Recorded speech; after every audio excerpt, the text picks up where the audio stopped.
Welcome to the I Can't Sleep podcast, where I read random articles from across the web to bore you to sleep with my soothing voice. I'm your host, Benjamin Boster. Today's episode is from a Wikipedia article titled Harry Potter. Harry Potter is a series of 7 fantasy novels written by British author J.K. Rowling. The novels chronicle the lives of a young wizard, Harry Potter, and his friends Hermione Granger and Ron Weasley, all of whom are students at Hogwarts School of Witchcraft and Wizardry. The main story arc concerns Harry's conflict with Lord Voldemort, a dark wizard who intends to become immortal, overthrow the wizard governing body known as the Ministry of Magic, and subjugate all wizards and muggles, non-magical people. The series was originally published in English by Bloomsbury in the United Kingdom and Scholastic Press in the United States. A series of many genres including fantasy, drama, coming-of-age fiction, and the British school story, which includes elements of mystery, thriller, adventure, horror, and romance. The world of Harry Potter explores numerous themes and includes many cultural meanings and references. Major themes in the series include prejudice, corruption, madness, and death. Since the release of the first novel, Harry Potter and the Philosopher's Stone, on the 26th of June 1997, the books have found immense popularity, positive reviews, and commercial success worldwide. They have attracted a wide adult audience as well as younger readers, and are widely considered cornerstones of modern literature. As of February 2023, the books have sold more than 600 million copies worldwide, making them the best-selling book series in history, and have been available in 85 languages. The last 4 books consecutively set records as the fastest-selling books in history, with the final installment selling roughly 2.7 million copies in the United Kingdom and 8.3 million copies in the United States within 24 hours of its release. The original 7 books were adapted into an 8-part namesake film series by Warner Bros. Pictures. In 2016, the total value of the Harry Potter franchise was estimated at $25 billion, making Harry Potter one of the highest-grossing media franchises of all time. Harry Potter and the Cursed Child is a play based on a story co-written by Rowling. The success of the books and films has allowed the Harry Potter franchise to expand with numerous derivative works. A traveling exhibition that premiered in Chicago in 2009, a studio tour in London that opened in 2012, a digital platform on which J.K. Rowling updates the series with new information and insight, and a trilogy of spin-off films premiering in November 2016 with Fantastic Beasts and Where to Find Them, among many other developments. Themed attractions, collectively known as the Wizarding World of Harry Potter, have been built at several Universal Destinations and Experiences amusement parks around the world. The series follows the life of a boy named Harry Potter. In the first book, Harry Potter and the Philosopher's Stone, Harry lives in a cupboard under the stairs in the house of the Dursleys, his aunt, uncle, and cousin, who all treat him poorly. At the age of 11, Harry discovers that he is a wizard. He meets a half-giant named Hagrid who invites him to attend the Hogwarts School of Witchcraft and Wizardry. Harry learns that his parents, Lily and James Potter, also had magical powers and were murdered by the dark wizard Lord Voldemort when Harry was a baby. When Voldemort attempted to kill Harry, his curse rebounded, seemingly killing Voldemort, and Harry survived with a lightning-shaped scar on his forehead. The event made Harry famous among the community of wizards and witches. Harry becomes a student at Hogwarts and is sorted into Gryffindor House. He gains the friendship of Ron Weasley, a member of a large but poor wizarding family, and Hermione Granger, a witch of non-magical or muggle parentage. The trio develop an enmity with the rich pureblood student Draco Malfoy. Harry encounters the school's headmaster Albus Dumbledore, the potions professor Severus Snape, who displays a dislike for him, and the defense against the dark arts teacher Quirinus Quirrell. Quirrell turns out to be allied with Voldemort, who is still alive as a weak spirit. The first book concludes with Harry's confrontation with Voldemort, who, in his quest to regain a body, yearns to possess the Philosopher's Stone, a substance that bestows everlasting life. Harry Potter and the Chamber of Secrets describes Harry's second year at Hogwarts. Students are attacked and petrified by an unknown creature. Wizards of Muggle parentage are the primary targets. The attack appears related to the mythical Chamber of Secrets and resemble attacks 50 years earlier. Harry discovers an ability to speak the snake language Parseltongue, which he learns is rare and associated with the dark arts. When Hermione is attacked and Ron's younger sister Ginny Weasley abducted, Harry and Ron uncover the chamber's secrets and enter it. Harry discovers that Ginny was possessed by an old diary, inside which the memory of Tom Marvolo Riddle, Voldemort's younger self, resides. On Voldemort's behalf, Ginny opened the chamber and unleashed the Basilisk, an ancient monster that kills or petrifies those who make direct or indirect eye contact, respectively. With the help of Dumbledore's Phoenix, Fawkes, and the Sword of Gryffindor, Harry slays the Basilisk and destroys the diary. In the third novel, Harry Potter and the Prisoner of Azkaban, Harry learns that he is targeted by Sirius Black, an escaped convict who allegedly assisted in his parents' murder. Dementors, creatures that feed on despair, search for Sirius and guards the school. As Harry struggles with his reaction to the Dementors, he reaches out to Remus Lupin, a new professor who teaches him the Patronus charm. On a windy night, Ron is dragged by a black dog into the Shrieking Shack, a haunted house, and Harry and Hermione follow. The dog is revealed to be Sirius Black. Lupin enters the shack and explains that Sirius was James Potter's best friend. He was framed by another friend of James, Peter Pettigrew, who hides as Ron's pet rat, Scabbers. As the full moon rises, Lupin transforms into a werewolf and bounds away, and the group chase after him. They are surrounded by Dementors who are saved by a figure resembling James who casts a stag Patronus. This is later revealed to be a future version of Harry who traveled back in time with Hermione using a device called a time turner.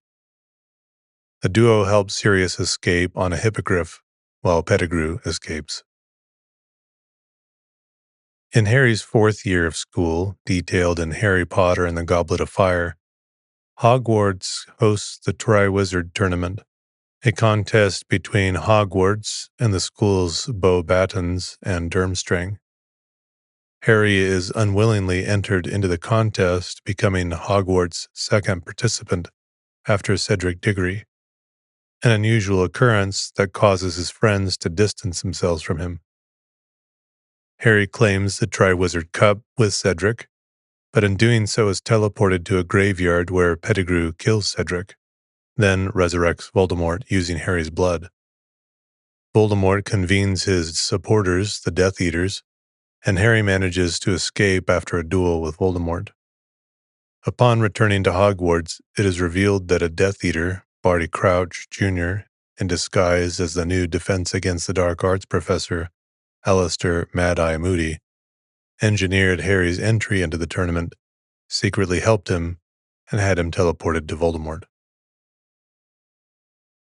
In the fifth book, Harry Potter and the Order of the Phoenix, the Ministry of Magic refuses to believe that Voldemort has returned. Dumbledore reactivates the Order of the Phoenix, a secret society to counter Voldemort. Meanwhile, the Ministry tightens control of Hogwarts by appointing Dolores Umbridge as High Inquisitor of Hogwarts, and she gradually increases her powers. When Umbridge bans practical teaching of defense against the dark arts, Harry, Ron, and Hermione form Dumbledore's army, a secret group to continue the teachings. Harry has recurring dreams of a dark corridor in the Ministry of Magic, eventually dreaming that Sirius is being tortured there. He races to the Ministry with his friends, but it is a trap planted in his head by Voldemort. The group are attacked by Death Eaters and saved by the Order of the Phoenix, but Sirius is killed in the battle. A duel between Dumbledore and Voldemort convinces the Ministry of Voldemort's return. A prophecy concerning Harry and Voldemort is revealed. One must die at the hands of the other. In the 6th book, Harry Potter and the Half-Blood Prince, Snape teaches defense against the dark arts, while Horace Slughorn becomes the potions master. Harry finds an old textbook with annotations by the Half-Blood Prince, due to which he achieves success in potions class. Harry also takes lessons with Dumbledore, viewing memories about the early life of Voldemort in a device called a Pensieve. Harry learns from a drunken Slughorn that he used to teach Tom Riddle, and that Voldemort divided his soul into pieces, creating a series of Horcruxes. Harry and Dumbledore travel to a distant lake to destroy a Horcrux. They succeed, but Dumbledore weakens. On their return, they find Draco Malfoy and Death Eaters attacking the school. The book ends with the killing of Dumbledore by Professor Snape, the titular Half-Blood Prince. In Harry Potter and the Deathly Hallows, the 7th and final novel in this series, Lord Voldemort gains control of the Ministry of Magic. Harry, Ron, and Hermione learn about the Deathly Hallows, legendary items that lead to mastery over death. The group infiltrate the Ministry, where they steal a locket Horcrux and visit Godric's Hollow, where they are attacked by Nagini, Voldemort's snake. A silver doe Patronus leads them to the Sword of Gryffindor, with which they destroy the locket. They steal a Horcrux from Gringotts and travel to Hogwarts, culminating in a battle with Death Eaters. Snape is killed by Voldemort out of paranoia, but lends Harry his memories before he dies. Harry learns that Snape was always loyal to Dumbledore, and that Harry is himself a Horcrux. Harry surrenders to Voldemort and dies. The defenders of Hogwarts continue to fight on. Harry is resurrected, faces Voldemort, and kills him. An epilogue titled 19 Years Later describes the lives of the surviving characters and the impact of Voldemort's death. Harry and Ginny are married with 3 children, and Ron and Hermione are married with 2 children. The novels fall into the genre of fantasy literature and qualify as a type of fantasy called urban fantasy, contemporary fantasy, or low fantasy. They are mainly dramas and maintain a fairly serious and dark tone throughout, though they do contain some notable instances of tragicomedy and black humor. In many respects, they are also examples of the Bildungsroman, or coming-of-age novel, and contain elements of mystery, adventure, horror, thriller, and romance.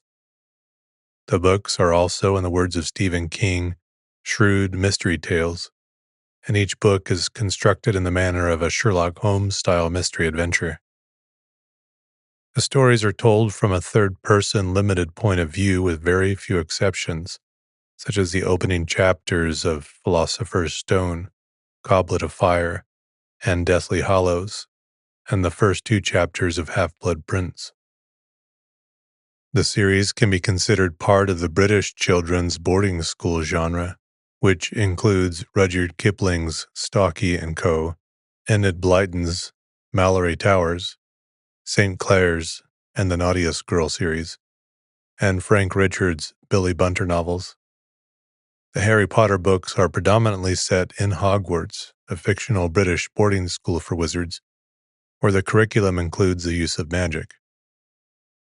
In this sense, they are in a direct line of descent from Thomas Hughes' Tom Brown's School Days and other Victorian Edwardian novels of British public school life, though they are, as many note, more contemporary, grittier, darker, and more mature than the typical boarding school novel, addressing serious themes of death, love, loss, prejudice, coming of age, and the loss of innocence in a 1990s British setting. In Harry Potter, Rowling juxtaposes the extraordinary against the ordinary. Her narrative features two worlds, a contemporary world inhabited by non-magical people called Muggles, and another featuring wizards. It differs from typical portal fantasy in that its magical elements stay grounded in the mundane. Paintings move and talk, books bite readers, letters shout messages, and maps show live journeys, making the wizarding world both exotic and familiar. This blend of realistic and romantic elements extends Rowling's characters. Their names are often onomatopoeic. Malfoy is difficult, Filch unpleasant, and Lupin a werewolf. Harry is ordinary and relatable, with down-to-earth features such as wearing broken glasses. The scholar Ronnie Nadov terms him an every child. These elements serve to highlight Harry when he is heroic, making him both an everyman and a fairy tale hero. Each of the 7 books is set over the course of one school year. Harry struggles with the problems he encounters, and dealing with them often involves the need to violate some school rules. If students are caught breaking rules, they are often disciplined by Hogwarts professors. The stories reach their climax in the summer term, near or just after final exams, when events escalate far beyond in-school squabbles and struggles, and Harry must confront either Voldemort or one of his followers, the Death Eaters, with the stakes a matter of life and death, a point underlined as the series progresses by characters being killed in each of the final 4 books. In the aftermath, he learns important lessons through exposition and discussions with head teacher and mentor Albus Dumbledore. The only exception to this school-centered setting is the final novel, Harry Potter and the Deathly Hallows, in which Harry and his friends spend most of their time away from Hogwarts and only return there to face Voldemort at the denouement. The Harry Potter stories feature imagery and motifs drawn from Arthurian myths and fairy tales. Harry's ability to draw the sword of Gryffindor from the Sorting Hat resembles the Arthurian sword in the Stone legend. His life with the Dursleys has been compared to Cinderella. Hogwarts resembles a medieval university cum castle, with several professors who belong to an order of Merlin. Old Professor Binns still lectures about the International Warlock Convention of 1289, and a real historical person, a 14th century scribe, Sir Nicholas Flamel, is described as a holder of the Philosopher's Stone. Other medieval elements in Hogwarts include coats of arms and medieval weapons on the walls, letters written on parchment and sealed with wax. The Great Hall of Hogwarts, which is similar to the Great Hall of Camelot, the use of Latin phrases, the tents put up for Quidditch tournaments are similar to the marvelous tents put up for knightly tournaments. Imaginary animals like dragons and unicorns, which exist around Hogwarts, and the banners with heraldic animals for the 4 houses of Hogwarts. Many of the motifs of the Potter stories, such as the hero's quest invoking objects that confer invisibility, magical animals and trees, a forest full of danger, and the recognition of a character based upon scars, are drawn from medieval French Arthurian romances. Other aspects borrowed from French Arthurian romances include the use of owls as messengers, werewolves as characters, and white deer. The American scholars Heather Arden and Catherine Lawrence in particular argue that many aspects of the Potter stories are inspired by a 14th century French Arthurian romance, Clary et Larry, writing of the startling similarities between the adventures of Potter and the knight Clary. Hardin and Laurens noted that Rowling graduated from the University of Exeter in 1986 with a degree in French literature and spent a year living in France afterwards. Like C.S. Lewis's The Chronicles of Narnia, Harry Potter also contains Christian symbolism and allegory. The series has been viewed as a Christian moral fable in the psychomantia tradition, in which stand-ins for good and evil fight for supremacy over a person's soul. Children's literature critic Joy Farmer sees parallels between Harry and Jesus Christ. Comparing Rowling with Lewis, she argues that magic is both authors' way of talking about spiritual reality. According to Maria Nikolaeva, Christian imagery is particularly strong in the final scenes of the series. Harry dies in self-sacrifice, and Voldemort delivers an Ecce Homo speech, after which Harry is resurrected and defeats his enemy. Rowling stated that she did not reveal Harry Potter's religious parallels in the beginning because doing so would have given too much away to fans who might then see the parallels. In the final book of the series, Harry Potter and the Deathly Hallows, Rowling makes the book's Christian imagery more explicit, quoting both Matthew chapter 6 verse 21 and 1 Corinthians chapter 15 verse 26 in the King James Version, when Harry visits his parents' graves. Hermione Granger teaches Harry Potter that the meaning of these verses from the Christian Bible are living beyond death, living after death, which Rowling states epitomize the whole series. Rowling also exhibits Christian values in developing Albus Dumbledore as a godlike character, the divine, trusted leader of the series, guiding the long-suffering hero along his quest. In the seventh novel, Harry speaks with and questions the deceased Dumbledore, much like a person of faith would talk to and question God. Harry Potter's overarching theme is death. In the first book, when Harry looks into the mirror of Erised, he feels both joy and a terrible sadness at seeing his desire, his parents, alive and with him. Confronting their loss is central to Harry's character arc and manifests in different ways through the series, such as in his struggles with Dementors. Other characters in Harry's life die. He even faces his own death in Harry Potter and the Deathly Hallows. The series has an existential perspective. Harry must grow mature enough to accept death. In Harry's world, death is not binary but mutable, a state that exists in degrees. Unlike Voldemort, he evades death by separating and hiding his soul in 7 parts. Harry's soul is whole, nourished by friendship and love.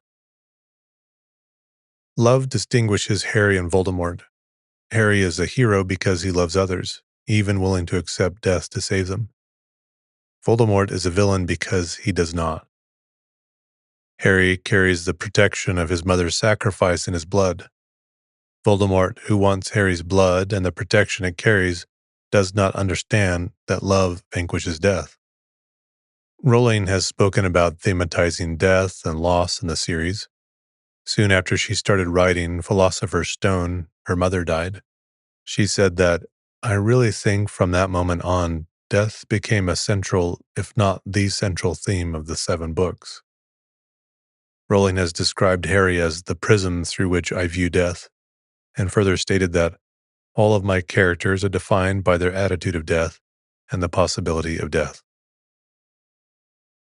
While Harry Potter can be viewed as a story about good versus evil, its moral divisions are not absolute. First impressions of characters are often misleading. Harry assumes in the first book that Quirrell is on the side of good because he opposes Snape, who appears to be malicious. In reality, Quirrell is an agent of Voldemort, while Snape is loyal to Dumbledore. This pattern later recurs with Moody and Snape. In Rowling's world, good and evil are choices rather than inherent attributes. Second chances and the possibility of redemption are key themes of the series. This is reflected in Harry's self-doubts after learning his connection to Voldemort, such as Parseltongue, and prominently in Shape's characterization, which has been described as complex and multifaceted. In some scholars' view, while Rowling's narrative appears on the surface to be about Harry, her focus may actually be on Snape's morality and character arc. Rowling said that to her, the moral significance of the tales seems blindingly obvious. In the fourth book, Dumbledore speaks of a choice between what is right and what is easy. Rowling views this as a key theme because that is how tyranny has started, with people being apathetic and taking the easy route and suddenly finding themselves in deep trouble. Academics and journalists have developed many other interpretations of themes in the books, some more complex than others, and some including political subtexts. Themes such as normality, oppression, survival, and overcoming imposing odds have all been considered as prevalent throughout the series.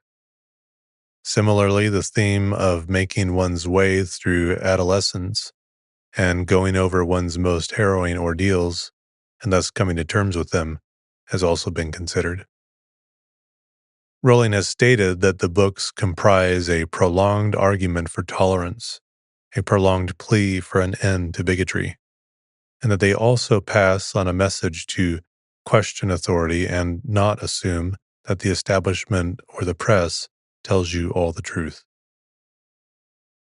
In 1990, Rowling was on a crowded train from Manchester to London when the idea for Harry suddenly fell into her head. Rowling gives an account of the experience on her website, saying, "I had been writing almost continuously since the age of 6, but I had never been so excited about an idea before. I simply sat and thought for 4 delayed train hours, and all the details bubbled up in my brain, and this scrawny, black-haired, bespectacled boy who did not know he was a wizard became more and more real to me." Rowling completed Harry Potter and the Philosopher's Stone in 1995, and the manuscript was sent off to several prospective agents. The second agent she tried, Christopher Little, offered to represent her and sent the manuscript to several publishers. After 12 other publishers had rejected Philosopher's Stone, Bloomsbury agreed to publish the book. Despite Rowling's statement that she did not have any particular age group in mind when beginning to write the Harry Potter books, the publishers initially targeted children aged 9 to 11. On the eve of publishing, Rowling was asked by her publishers to adopt a more gender-neutral pen name in order to appeal to the male members of this age group, fearing that they would not be interested in reading a novel they knew to be written by a woman. She elected to use J.K. Rowling, Joanne Kathleen Rowling, using her grandmother's name as her second name because she has no middle name. Harry Potter and the Philosopher's Stone was published by Bloomsbury, the publisher of all Harry Potter books in the United Kingdom, on the 26th of June 1997. It was released in the United States on the 1st of September 1998 by Scholastic, the American publishers of the books, as Harry Potter and the Sorcerer's Stone.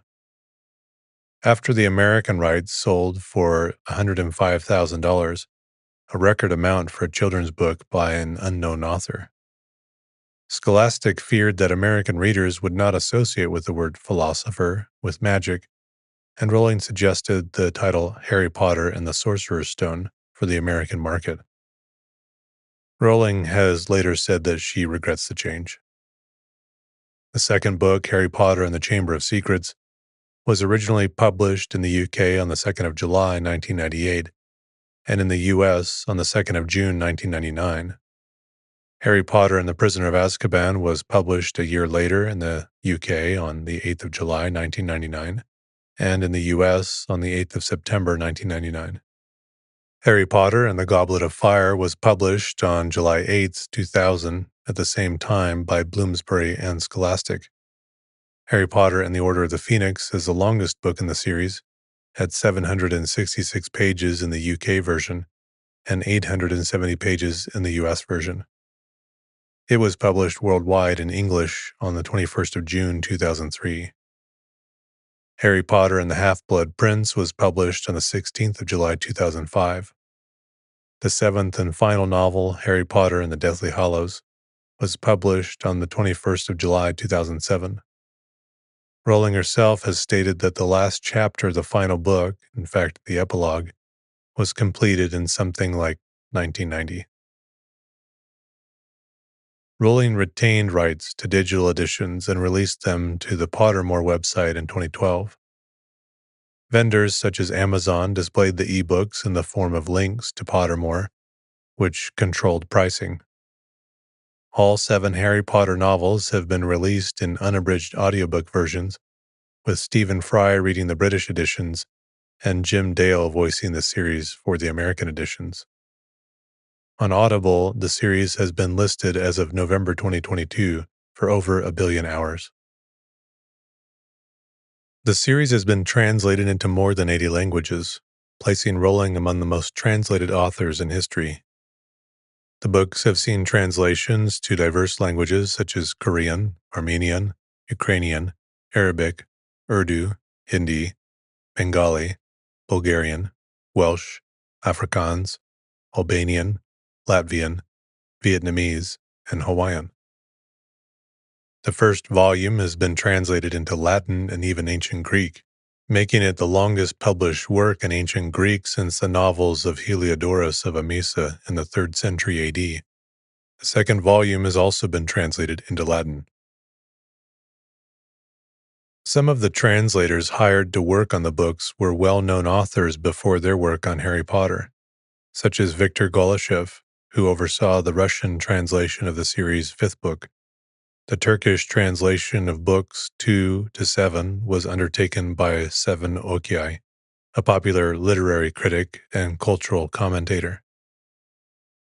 For reasons of secrecy, translation on a given book could only start after it had been released in English, leading to a lag of several months before the translations were available. This led to more and more copies of the English editions being sold to impatient fans in non-English speaking countries. For example, such was the clamor to read Harry Potter and the Order of the Phoenix that its English language edition became the first English language book ever to top the bestseller list in France. The United States editions were adapted into American English to make them more understandable by a young American audience.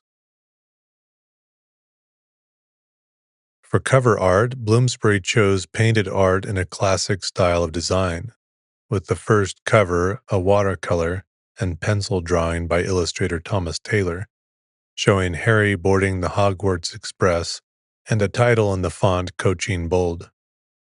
The first releases of the successive books in the series followed in the same style, but somewhat more realistic, illustrating scenes from the books. These covers were created by first Cliff Wright and then Jason Cockcroft. Due to the appeal of the books among an adult audience, Bloomsbury commissioned a second line of editions in an adult style.